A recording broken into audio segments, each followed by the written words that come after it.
Okay, I've been wanting to do this video for a while. It's about coffee.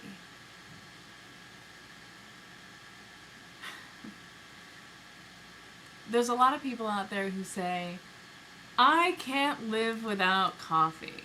If I don't have coffee before work or throughout my day, I can't function. I can't live without coffee.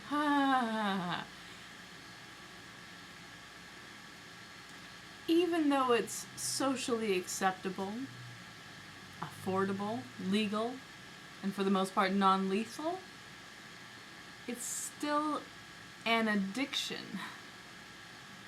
If you rely on something outside of your body to feel normal, that's an addiction.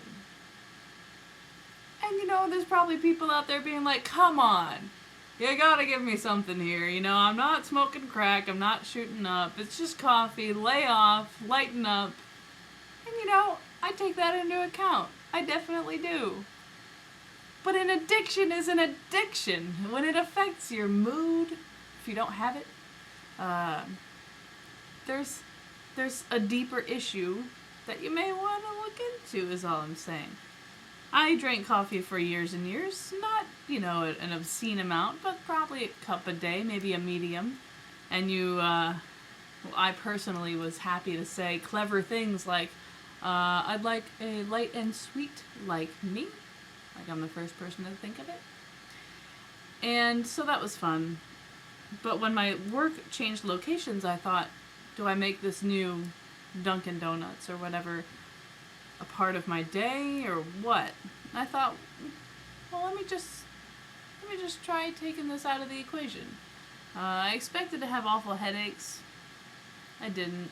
And I thought, even if I did, I will remedy them.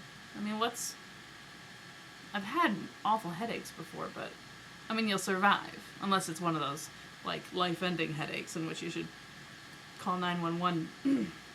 But, so, thankfully, for whatever reason, my withdrawal symptoms weren't bad. So I went probably about 1.5 years with no coffee. One day, in the back room, there was a pot of coffee. And I thought, after all this time, I wonder what would happen if I had, like, a shot of coffee. Sure enough, I had a shot of coffee. It was powerful. It was immediate.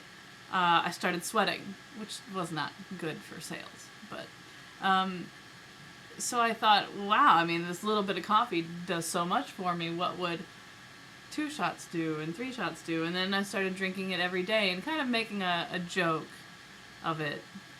Here I am drinking coffee. Oh, I'm just trying. But I sounded like an addict. I was saying the same things that an addict would say if they were picking up I'm just having one more cigarette. Or just one more line. I don't know. I've never done a line. But, it's saying the same things that an addict would. Even though it's coffee, which is much more socially acceptable. So, I ended up drinking coffee every day. One thing leads to another inevitably, because what else can one thing lead to? And, so, alright, I was a coffee drinker again. Then I asked for a coffee drinker for Christmas. Not that I couldn't buy one myself, but you gotta think of something, So now I have this nice coffee maker. In fact, I'm pretty sure you can see it right there. And right next to it, I'm gonna make an awful weather woman. Right over there in Maine is coffee. But what you can't see beyond it is my thermos. I started filling a thermos up and bringing it to work and finishing it. A thermos. So it got me thinking, again, if I'm ingesting something outside of myself just to function, isn't that a problem? Can't coffee be a tool? I've been off coffee since Haiti, basically, since the Haiti earthquake. I've been trying to sort of see what I've been putting in my system and how I would feel taking certain things out for good and taking things out, mostly. So the thing is, since then I've had little bits of coffee here and there on days where I was just totally dragging.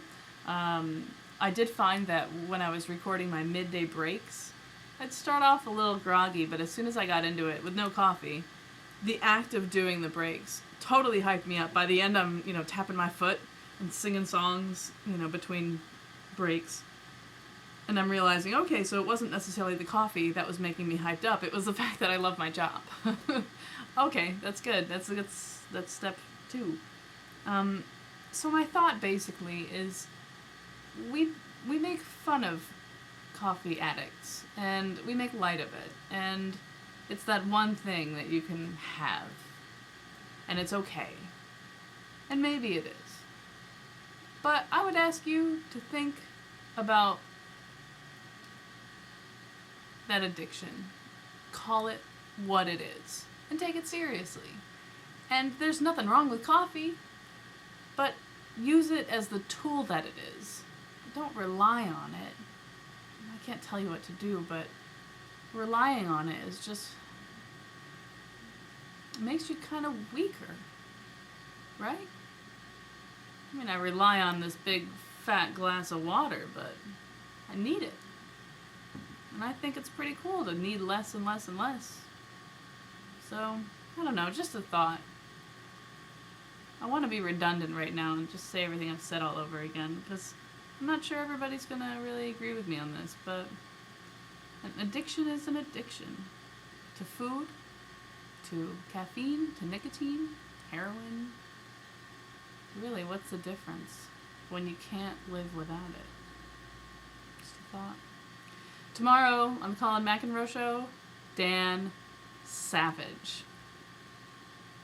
And my dream comes true that I didn't ever know I had. I get bleeped on public radio. Listen to the last word tomorrow. Okay. Thank you for listening. Talk to you later. Bye.